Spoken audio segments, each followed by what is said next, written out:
Good afternoon, boys and girls. I got the unfortunate, sad, whatever you want to call it, news that we won't be going back to school this year. I did the math. We're in school 115 days, and there are 180 days in each school year. And I did the math again. I subtracted 115 from 180, and I got 65. So we have 65 days of in-home schooling, of which we have done 25 according to Miss Deleva. And so that leaves us with 40 days. Oh, that's an interesting number. Anyway, 40 days left of in-home schooling. 5 days a week. 5 times 8 weeks then. 5 times 8. That's a lot of math in figuring things out. That's why you have to study those factors.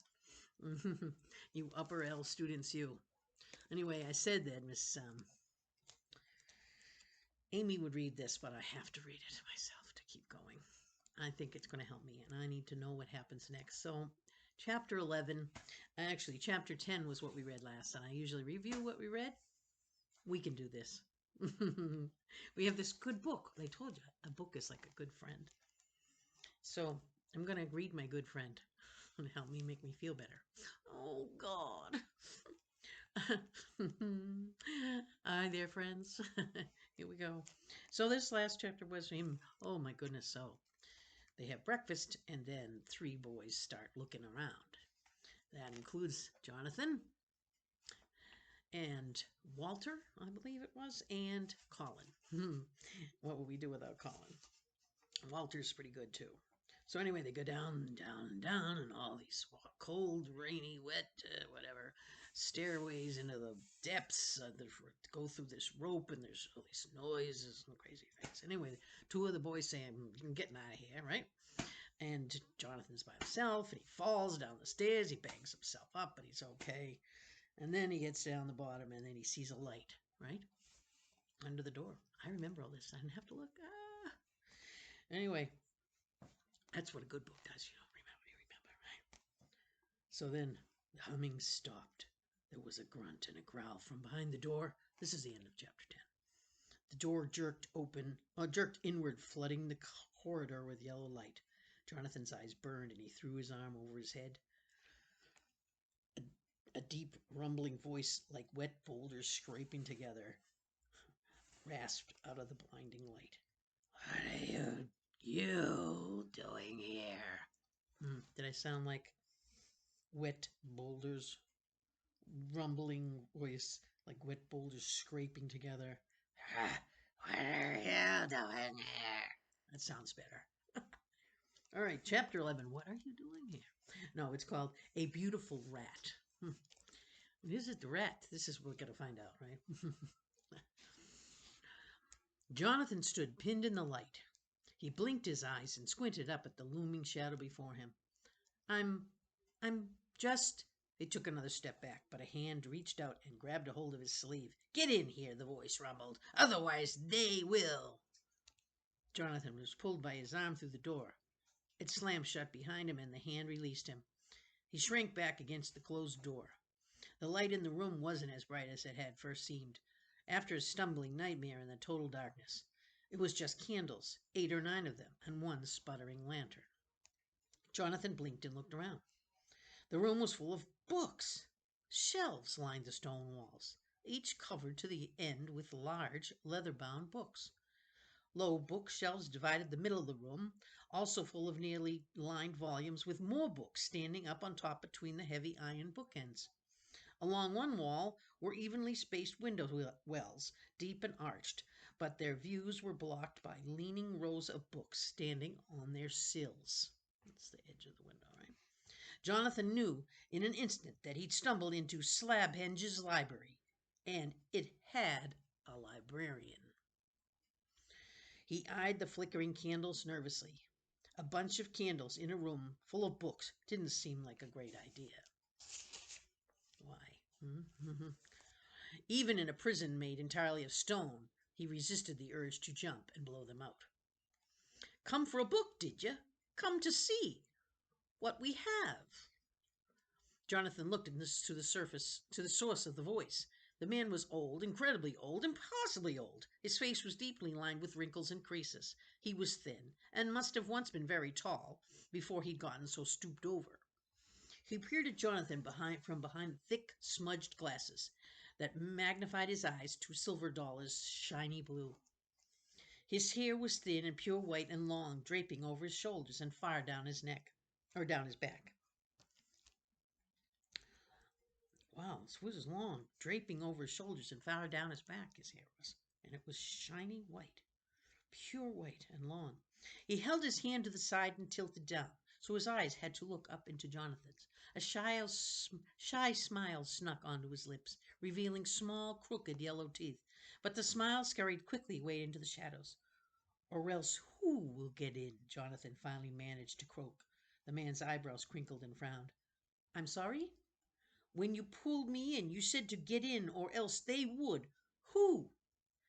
The man's smile returned and stayed. He leaned a little closer to Jonathan. Why, the rats. Of course, they will come in, and we don't like them to. Jonathan licked his lips and looked away from the man's eerie smile and shining eyes. No, I guess not. It's been a long time, the man said, a very long time since we've had a visitor that wasn't a rat. Jonathan just stood there blinking stupidly. His mind was still wandering in the dark in a world where all the grown-ups were dead.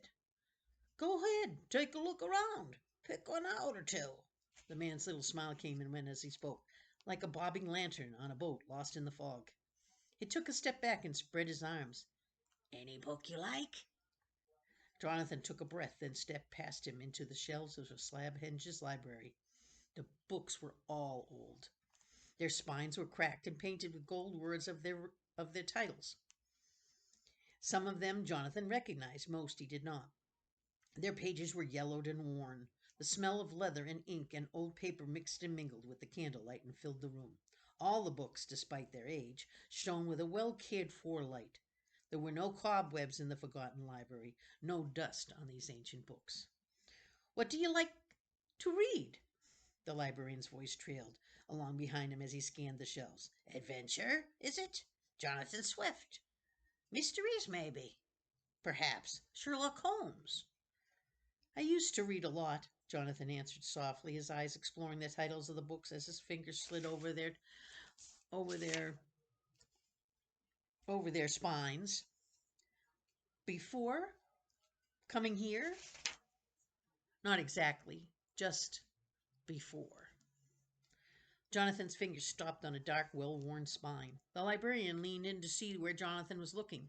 He stared there, his face close to Jonathan's. Ah, Hamlet. A play, that is. By Shakespeare, of course. A good one. Dark. A prince. A ghost. A murder in a castle. And poor Ophelia. Hamlet loved her, but he thought it was his fault, her dying. The librarian sighed. To be or not to be? Jonathan pursed his lips and kept walking. He suddenly didn't feel like any book at all. He felt like being back where all the grown-ups were dead. I've got to go, thanks. But you gotta go, but you've got no book. It's all right, I don't need one. The librarian gave him a long, steady look. We want you to. Take a book. Don't worry about the Admiral and his rules. These books are for reading. Jonathan's mind raced. The old librarian didn't know about the Admiral, about the lightning. Are you always here, just by yourself? The librarian smiled his fleeting smile again. Oh, yes, yes. We're always alone. We don't like them. The Admiral, the others, and they don't like us. When's the last time you saw them? The old man shrugged and looked away, scanning the shelves. Don't know. 3, 4, maybe. 4 days without seeing anyone? The librarian smiled, a wide, staying smile. He looked up at Jonathan in his strange, sideways way. No, no. 4 years.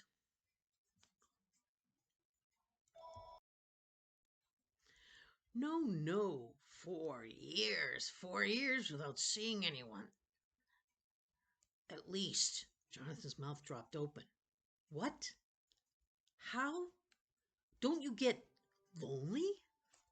The man cackled a dry, coughing laugh. We have our books. We have our stories. What do you mean? What do you eat? How do you get food?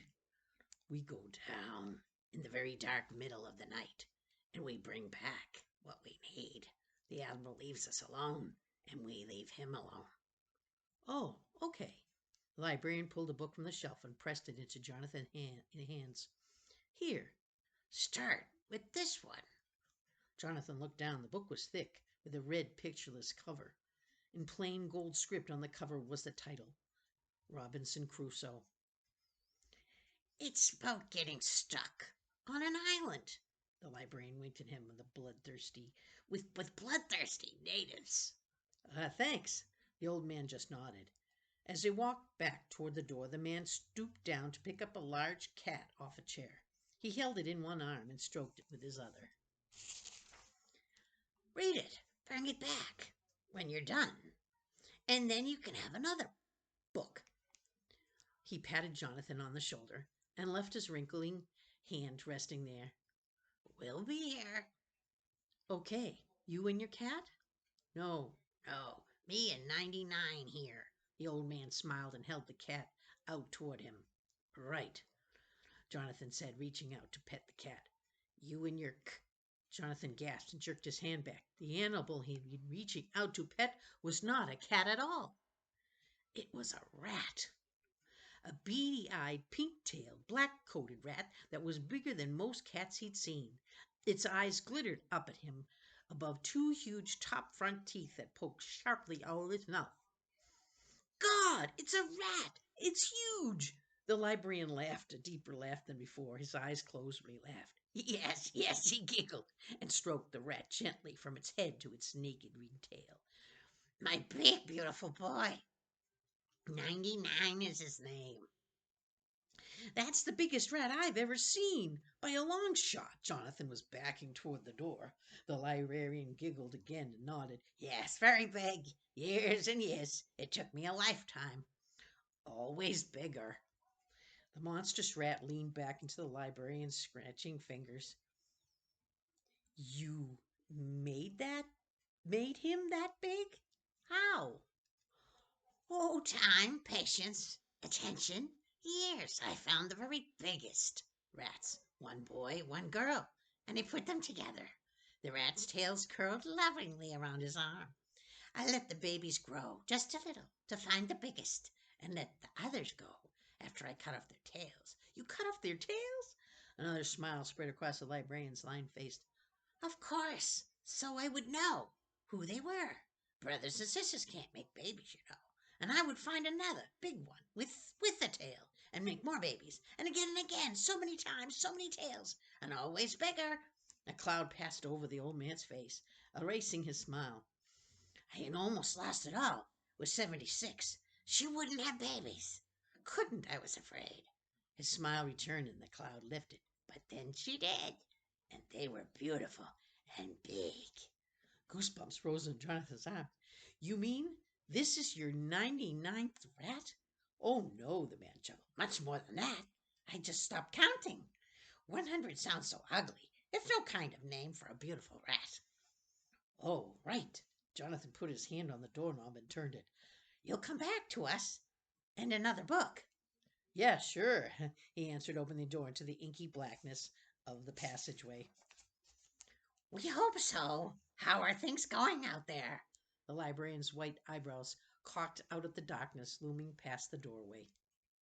Jonathan licked his lips. He smelled lightning, saw bodies in a freezer, heard a monster rattling an iron door and a bully taking control. Fine, I guess. Oh, well, the librarian sighed again wearily. It never stays fine for long. Things always go bad out there. So much evil and darkness. And so much more always coming. That is why we stay here. Keep your wits about you. Jonathan eyed the waiting corridor. At the edges of the light, furry shadows scrambled and hid. He wondered how many of them were missing tails. He licked his lips. Can I borrow a candle? That was the end of Beautiful Rat, right? A Beautiful Rat. That's crazy, right? The librarian with all his books. And what book did he give him? Robinson Crusoe, a good book to read. As I said, a book is a good friend, and I need one now. I hope you find this one a friend to you right now, and then after you listen to me read it, and you get a chance to get it yourself, read it again. Chapter 12. I know what you did. That sounds a little bizarre, a little bit scary. When Jonathan got back to the light and the world and the rest of the scars, Sebastian was sitting in the Admiral's chair with his feet up on the table. In his hands was the Admiral's sword, the very one the Admiral had been holding high in the storm, the one that had brought down lightning and death for himself and all the grown-ups except one. Most of the boys were hanging out in the dining room. Some were munching on great mouthfuls of food. A few had found a deck of cards and were playing at a table. Most were just sitting around or lying around or standing and looking out the windows into the courtyard, which was once again dripping with drizzling rain. Benny, Roger, Gregory, and some other kids were seated around Sebastian, looking eagerly to their leader's smirking face, like baby birds hoping for a worm. Hey, Johnny, come... wrong voice. Hey, Johnny, come here, Sebastian called when he saw Jonathan enter the room with his candle in one hand and the book tucked under his arm. Walter and Colin had jumped up when they saw him, and they followed him to Sebastian's table, their eyes full of questions. There were crumpled up candy wrappers on the table and little dark smears of chocolate in the corners of Sebastian's mouth. He licked at them like a cat. Sebastian looked Jonathan up and down with a frown. Where'd you get that book? Jonathan shrugged. Found it. Sebastian sniffed and picked at something between his teeth. We're divvying up the grown-ups' rooms, he said. I got dibs on the Admiral's, but there's 4 more. Which one do you want? Jonathan looked around at the other boys. Their eyes were wide, waiting. Benny's reptilian eyes were narrow, glaring. 5? 5? There's 16 of us. Why would I get one? Sebastian frowned and shrugged. Whatever, maybe. I like you. Who cares? Don't you want one, or do you want to keep sleeping in your little cell? Jonathan eyed the other kids. There were 7, counting Benny, waiting on his answer. Most of the kids were older and bigger than he was. No, thanks. Someone else can have it, I guess. Sebastian screwed up one eye thoughtfully, then scowled and snorted. Fine. Whatever. Suit yourself. I'll give it to someone else. Maybe we should take turns in the room, Sebastian. To be fair, Colin suggested. Sebastian's eyes dropped into angry slits. Maybe you should shut up, Colin. Colin burrowed his brow and looked down at his feet. Jonathan turned to walk away. Hey, they said you want to look at the hatch. Went to look at the hatch, Sebastian pointed with his chin at Walter and Colin. Yeah. So what is it? Sebastian's voice still wore its bitter coat of who the hell cares, but there was a sharp edge of real curiosity to it. It's, Jonathan's voice faltered. He almost spilled it all, almost spit out everything about the eerie door with its ominous sounds and freezing spray and moss-covered skull, but he stopped. If he told them everything, they might want to see it for themselves. And if they were to see it, they might continue up the other staircase, and they might find the librarian. He didn't want them to. He wanted to keep the library a secret just for himself, like the key in his pocket, and the reason he went to Slabhenge in the first place.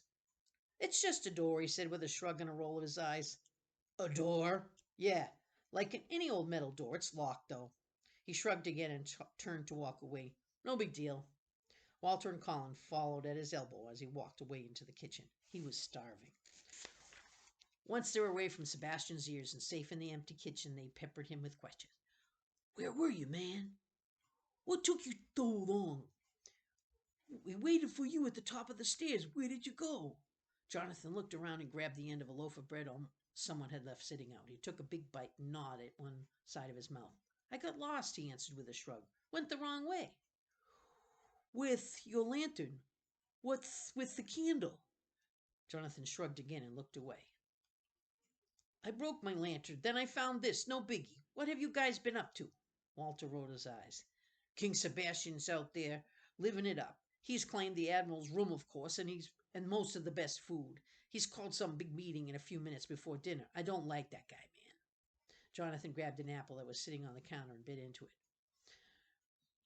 You should have said yes to the room, Jonathan. Jonathan crunched an especially big bite and chewed it loudly. What? Why? Colin sighed and scratched his arm. Because. Now Sebastian is mad at you. Why would he be mad?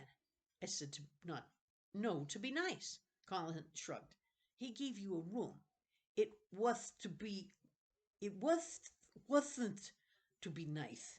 It was to show that he's the boss. You made him look bad. I did not. Colin looked up at Jonathan with worried eyes. I don't think that's how he sees it. Behind them, through the door, Sebastian hollered for everyone to gather for the meeting. Colin pinched at his neck and started for the door with a pigeon-toed walk. He's only the king if we let him be, and you didn't let him. Jonathan swallowed his apple and gave Walter a questioning look. Walter shrugged. The kid's weird, but he's smart, you know.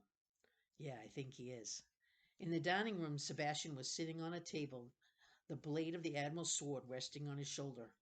All right, boys, he said to the last few boys, grabbing chairs on a spot on the floor. Time to get some stuff squared away. Some of us are taking the rooms upstairs. The rest of you can keep sleep wherever you want. Wherever you want. There's no all dark tonight. There was a low murmur of approval from the group. We're going to meet together every day, Sebastian continued, like every night and every morning, to make sure everything's still fine. We'll meet right here. Every day? But when we are going to when are we going to inform the authorities? Francis asked. You said this was just for a couple of days, Sebastian. Sebastian tucked the chocolate-stained corners of his mouth down. Yeah, or whatever. We'll see. There's no rush. Benny jumped up and hissed something into Sebastian's ear. Oh, he said, this is important. Did anyone find a key lying around? No one answered. Jonathan's mouth went dry, and he fingered the Admiral's key through his pocket. We can't find the key to the Admiral's office, Sebastian went on. Benny says the Admiral always carried it with him, but I checked and he doesn't have it. And the door is too big to break down. Jonathan thought of his one time in the Admiral's dark room. He remembered the smell of alcohol and the papers and files the Admiral had, and the papers that held the secrets of the crimes the boy had committed to be sent to Slabhenge. His grip on the key tightened through the fabric.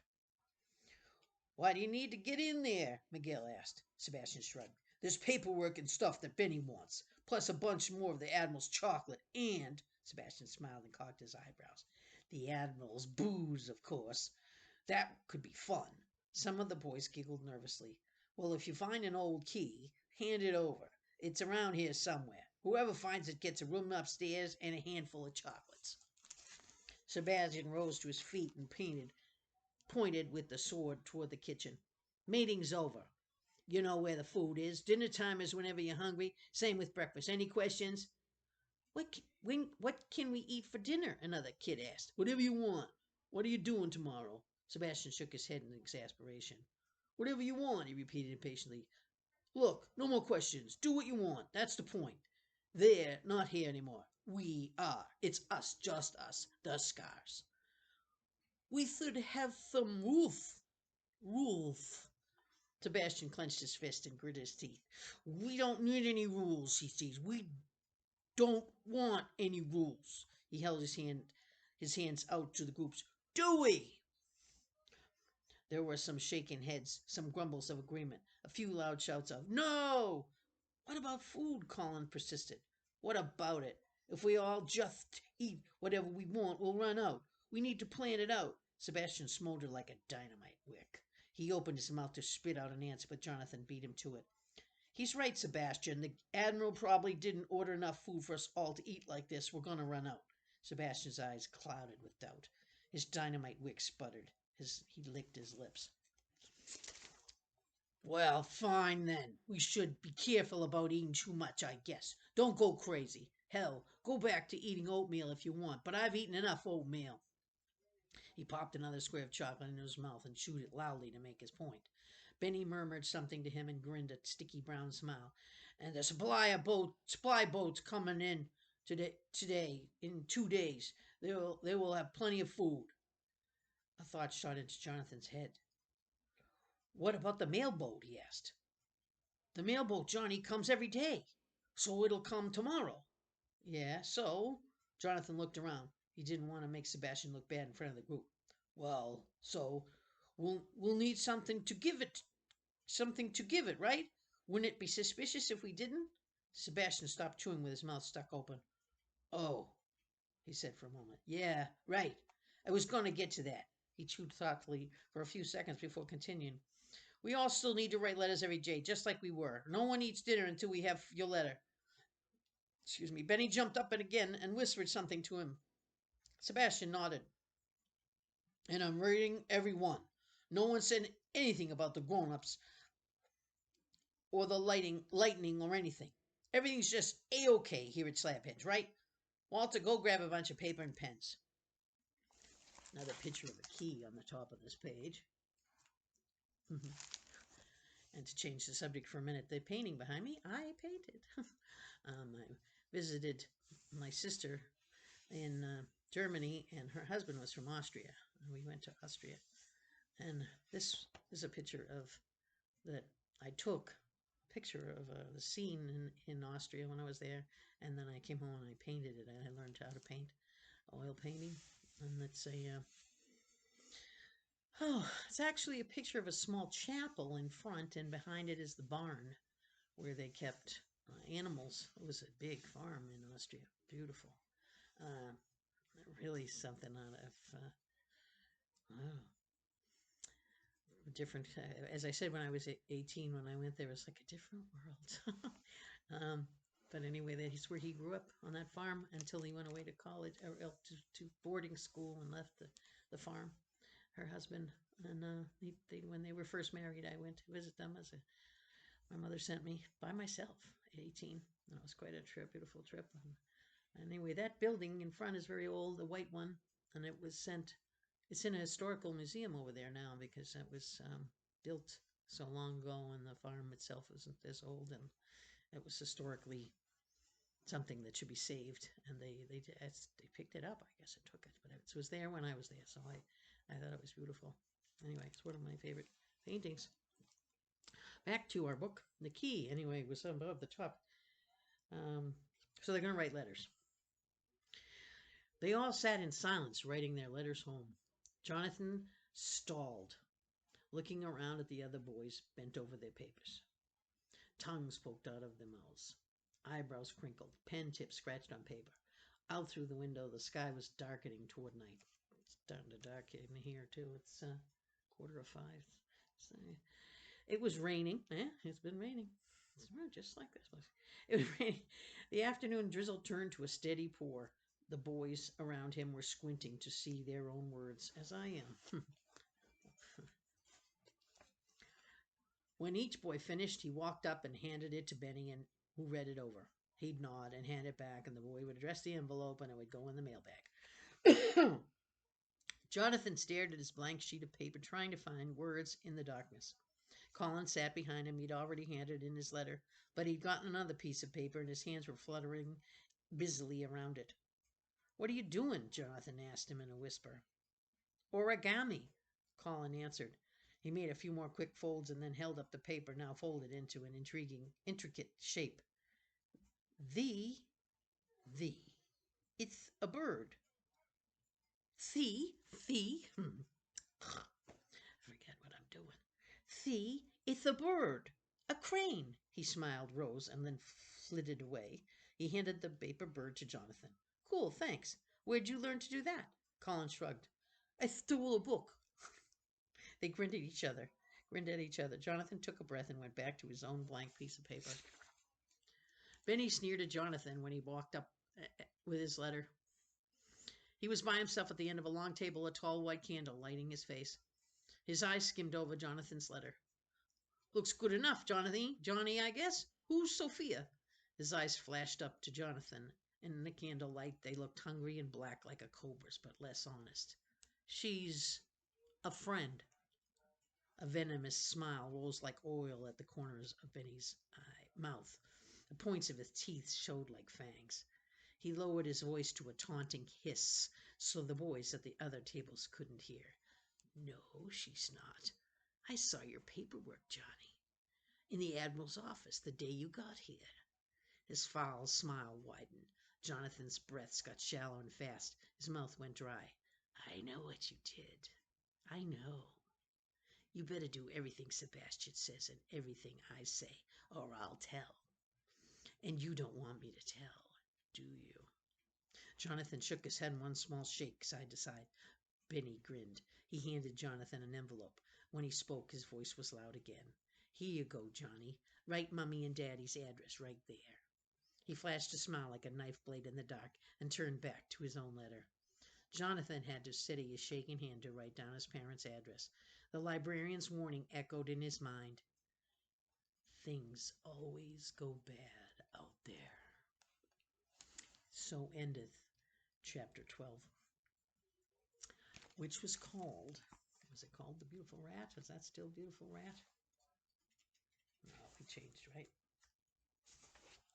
Oh, that was called I Know What You Did, which makes sense, right? I know what you did. And that's what the end of the chapter. He says, I know what you did. I know. So Benny's the one. He's like the yes man, they call him a yes man. He pretty much does whatever the boss says, tells whatever the boss wants, what he wants to hear. So he's a yes man, Benny. That's not a really. I mean, you want to be agreeable and a positive person, but you don't want to be Benny. Benny's not a nice guy. Not someone you want on your friend list necessarily. Okay, so we just finished that. And now the next one I'll read will be chapter 13, called The Secret. Ha! It's actually spelled the way Colin talks. Secret, not secret. So next time I read will be chapter 13. So bye for now. Have a good evening.